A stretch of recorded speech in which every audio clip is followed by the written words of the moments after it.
Transfert d'embryons congelés sur cycle naturel ou substitué. Les 4 éléments de prise de décision.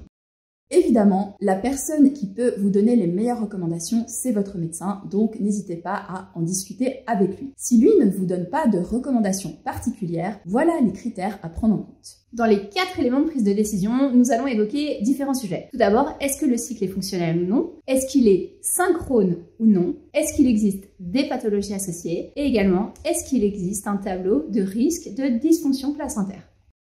Bonjour, je suis Virginie Terrier, je suis la cofondatrice de Fertiline. Bonjour, je suis Adva Goodman et je suis la cofondatrice de Fertiline. Si vous aimez nos contenus vidéo, n'hésitez pas à liker, partager, commenter et vous abonner à notre chaîne. Si vous avez des questions sur nos solutions, n'hésitez pas à réserver un bilan de situation avec l'une de nos collaboratrices. Avant de vous expliquer les critères de prise de décision sur un cycle naturel ou sur un cycle substitué pour votre transfert d'embryons congelés, je vais tout d'abord vous expliquer ce qu'est un cycle naturel et un cycle substitué et quelle est la différence majeure entre les deux. Un cycle naturel, c'est un cycle sur lequel on suit votre harmonie, votre cycle, c'est-à-dire que la maturation folliculaire se fait normalement, parfois elle peut être même un petit peu stimulée. Nous allons avoir une ovulation. Parfois, l'ovulation va être déclenchée ou parfois pas, en réalité, si elle se fait spontanément. Et donc, dans le cycle naturel, il y aura un corps jaune, c'est-à-dire qu'une fois que l'ovocyte a été ovulé, dans l'ovaire, le follicule devient le corps jaune qui produit naturellement la progestérone, cette progestérone qui est si importante pour le climat d'implantation. C'est-à-dire que sur le cycle naturel, vous faites votre cycle normal et parfois, il va être renforcé à certains moments. Il peut être renforcé un petit peu au moment de la phase folliculaire, il peut être renforcé au moment de l'ovulation et il sera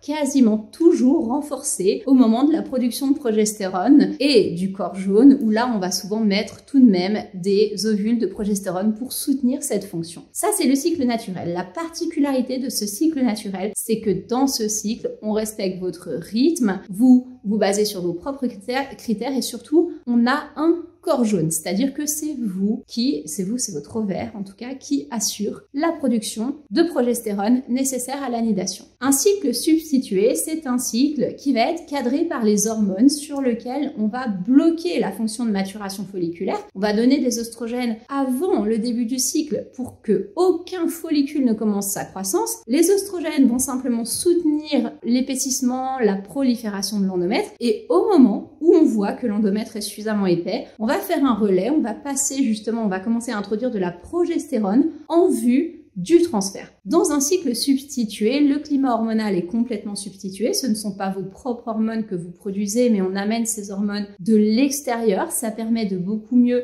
cadrer le cycle, ça permet d'objectiver une date de transfert beaucoup plus facilement puisque finalement on maîtrise un petit peu toute la dynamique du cycle. Cependant, ça ne permet pas d'avoir un corps jaune. Dans ce cycle substitué, il n'y aura évidemment pas d'ovulation puisqu'il n'y a pas de maturation folliculaire. Vu qu'il n'y a pas d'ovulation, il n'y a pas de corps jaune et donc vous ne produisez pas votre propre progestérone, c'est-à-dire que l'intégralité du transfert est substituée, les hormones devront être gardées beaucoup plus longtemps par la suite et cette non-présence de corps jaune augmente certains risques pendant la grossesse dont nous allons parler justement dans le 4e point de cette vidéo. Le premier élément de prise de décision pour savoir si on doit transférer nos embryons congelés sur un cycle plutôt naturel ou sur un cycle complètement substitué, c'est déjà est-ce que notre cycle naturel est un cycle fonctionnel? L'intérêt de transférer sur un cycle naturel, c'est d'utiliser notre propre potentiel. Donc on doit le faire si notre propre potentiel est bon, c'est-à-dire si on a une production d'œstrogène qui est suffisante et surtout si on a une ovulation qui est OK avec un corps jaune qui produit suffisamment de progestérone. C'est pour ça qu'en réalité, un des critères, c'est vraiment de s'assurer que ce cycle soit fonctionnel et on voit parfois des femmes qui ont un cycle exceptionnel, qui ont vraiment une très bonne courbe avec justement qui est biphasée, une très bonne courbe de température avec une phase folliculaire incroyable, une phase lutéale incroyable et qui vont transférer sur cycle substitué. C'est un petit peu dommage parce que ça veut dire que le potentiel naturel est génial et on transfère quand même sur un cycle qui ne va pas refléter, qui ne va pas nous permettre d'utiliser en fait ce potentiel naturel. Donc la première question à se poser, c'est est-ce que notre cycle est naturellement fonctionnel? La deuxième question à se poser, c'est est-ce que notre cycle est synchrone? C'est-à-dire, est-ce que on a une maturation finalement folliculaire qui démarre au bon moment? Est-ce qu'on a une progestérone qui dure pas trop longtemps? Est-ce que le corps jaune, est-ce qu'on n'a pas un corps jaune qui dure trop longtemps puis qui perturbe finalement le début de la maturation folliculaire? Est-ce que tout est synchrone dans notre cycle? En observant certaines courbes de température, on s'aperçoit qu'on a vraiment des cycles qui sont désynchronisés, ou parfois, quand on fait des mesures hormonales, on se retrouve par exemple avec un taux de progestérone qui est beaucoup trop haut en début de cycle, un pic de LH qui ne se pose pas forcément au bon moment. On a certains cycles qui sont désynchronisés, et sur ces cycles désynchronisés, eh bien évidemment, on aura meilleur temps de faire un transfert sur un cycle complètement substitué, puisque ça va permettre de cadrer tout l'équilibre hormonal et de ne pas se retrouver avec les mauvaises hormones au mauvais moment. Le troisième élément de prise de décision, c'est qu'est-ce qu'on a comme tableau de pathologie associée. Si on a effectivement plutôt un tableau d'insuffisance ovarienne et qu'on sait qu'on a une insuffisance de production non seulement d'œstrogène mais aussi de progestérone, et bien dans ce cas, le cycle substitué pourrait vraiment répondre à des critères intéressants puisqu'il va en fait cadrer le champ hormonal et s'assurer qu'on ait suffisamment d'hormones pour toutes les fonctions qui sont à remplir lors d'une nidation, c'est-à-dire pour avoir tout simplement un endomètre suffisamment épaissi et suffisamment vascularisé. Ça permet vraiment de cadrer et de contrôler tout le champ. Par contre, si on a un syndrome des ovaires polykystiques, si on a une endométriose, alors c'est discutable. Est-ce qu'on a plus d'intérêt à aller sur un cycle naturel ou est-ce qu'on a plus d'intérêt à aller sur un cycle substitué? Pour cette prise de décision, il faudrait voir quelles sont les analyses hormonales de base, quels sont les taux hormonaux, quel est le niveau de douleur quand le cycle est substitué ou non. Il y a là beaucoup de critères à prendre en compte et il n'y a pas d'orientation très dirigée dans ces pathologies, sauf si le médecin en donne, bien évidemment, et dans ce cas, il faudra suivre ses recommandations. Mais on a quand même, dans les pathologies telles que l'endométriose ou le syndrome des ovaires polykystiques, tendance à conseiller effectivement un cycle plutôt naturel, puisque en réalisant un cycle naturel, on ne va pas faire monter la pression au niveau des œstrogènes, mais c'est pas toujours le cas. Dans certaines configurations, on va plutôt aller sur le cycle substitué. En tout cas, il est sûr que dans un profil tel que l'insuffisance ovarienne, sur lequel on voit que les courbes de température notamment sont fragiles et que le cycle n'est pas trop fonctionnel, il sera préférable de transférer sur un cycle complètement substitué. Et le quatrième élément de prise de décision, qui est beaucoup moins connu et qui est pourtant le plus étudié, c'est quel est le tableau de risque de dysfonction placentaire. Qu'est-ce qu'on appelle les dysfonctions placentaires? Déjà, les dysfonctions placentaires, c'est simplement que pendant la grossesse, un placenta va être créé, va s'établir entre le fœtus et la maman, et ce placenta est le tissu qui va en fait passer tous les nutriments au fœtus, mais qui va aussi épurer en fait. Ce tissu est un tissu qui est très sensible à l'oxydation, il a une durée de vie qui est très limitée, et l'efficacité du placenta est très dépendante de la quantité de progestérone et de l'efficacité de la progestérone en tout début de grossesse. Raison pour laquelle aujourd'hui on a des études qui montrent que sur un transfert sur cycle substitué, le fait qu'on n'ait pas de corps jaune, c'est-à-dire que le corps ne produise pas sa propre progestérone, augmente, multiplie par 5 le risque de dysfonction placentaire. Alors ça, il faut vraiment le considérer, notamment si on a déjà des critères de risque de base de dysfonction placentaire. Les critères de risque de base, ce serait par exemple un IMC beaucoup trop élevé, du surpoids, de l'hypertension dans ses antécédents personnels ou dans les antécédents familiaux, des dysfonctions placentaires sur les grossesses précédentes, c'est-à-dire par exemple une prééclampsie ou une restriction de croissance intra-utérine sur une grossesse précédente ou un tableau familial de restriction de croissance intra-utérine, des problématiques vasculaires connues, des marqueurs de vascularisation qui seraient mauvais.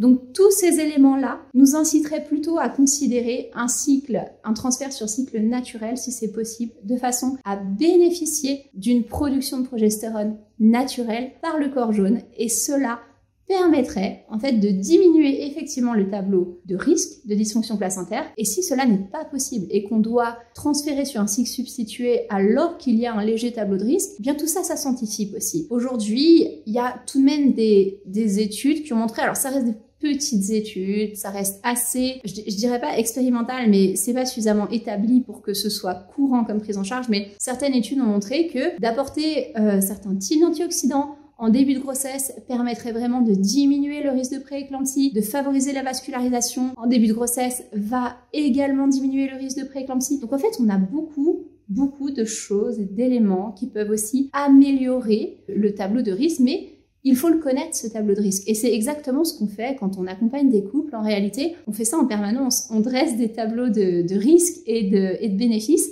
Et si on sait qu'on va avoir un transfert sur cycle substitué chez une femme, chez qui on a même un léger tableau de risque ou infime tableau de risque, on va en fait mettre en place une prévention pour, dès le début de la grossesse, faire en sorte que le placenta s'installe de la façon la plus efficace possible, qu'il soit le plus performant possible pour maintenir la grossesse dans le meilleur état.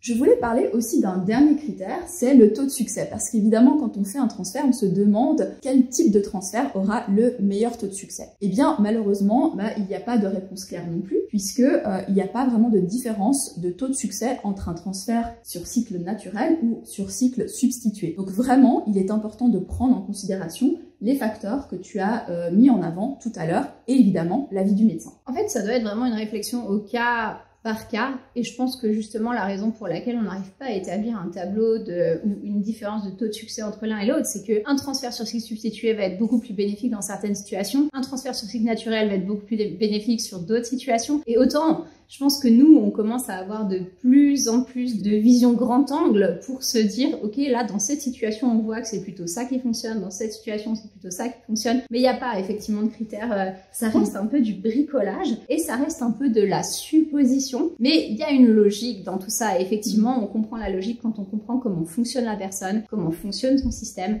Et c'est là qu'on a, à mon avis, les meilleures chances de succès quand on a un champ de compréhension qui est bon et qu'on peut justement appliquer quelque chose avec beaucoup de compréhension. Alors justement, il y a aussi une chose à prendre en compte, c'est que le cycle substitué est beaucoup plus facile, beaucoup plus pratique. Parce que en fait, tout simplement, on vous fait prendre des hormones, on sait à quel jour vous devez aller faire votre première échographie et on peut vraiment situer le transfert à un certain jour donné. Ça peut être pratique dans une clinique, par exemple, qui ne travaille pas le week-end, parce qu'on peut tout à fait cibler le transfert un jour de semaine et il n'y a pas de souci puisqu'on n'a pas à suivre votre cycle. Aussi, quand on voyage, on peut aussi fixer les jours à l'avance, à peu près, grosso modo, si tout se passe bien, et c'est beaucoup plus pratique. Maintenant, si on voit qu'il y a plusieurs échecs de transfert ou il y a des fausses couches à répétition, ça peut être un outil qu'on utilise de changer le type de transfert. Oui. Si on avait utilisé jusqu'à maintenant le transfert sur cycle artificiel, changer de type de transfert et essayer sur le cycle naturel. C'est ce que font les médecins. C'est pour ça que c'est vraiment quelque chose qui se prend un petit peu comme une décision qui se prend au cas par cas et des choses sur lesquelles on peut travailler, des éléments sur lesquels on peut travailler pour changer des éléments dans un type de traitement.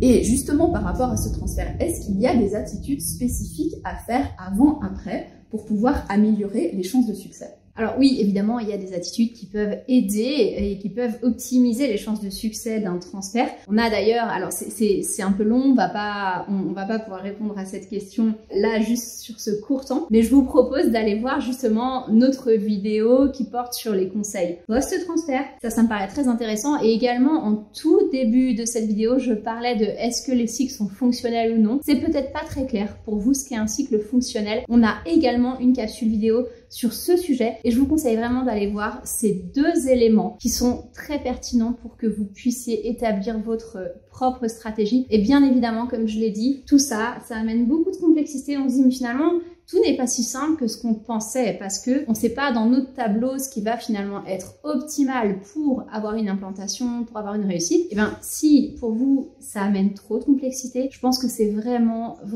très avantageux d'être accompagné en réalité, pour pouvoir prendre ces décisions et pour pouvoir avoir la vision totale de tout le tableau, de tous les critères et prendre les bonnes décisions en fonction de tous ces critères. Ça peut vraiment changer la donne et ça peut vraiment faire qu'au final, on devient parent ou pas. Et ça, c'est juste... c'est notre travail. Notre travail.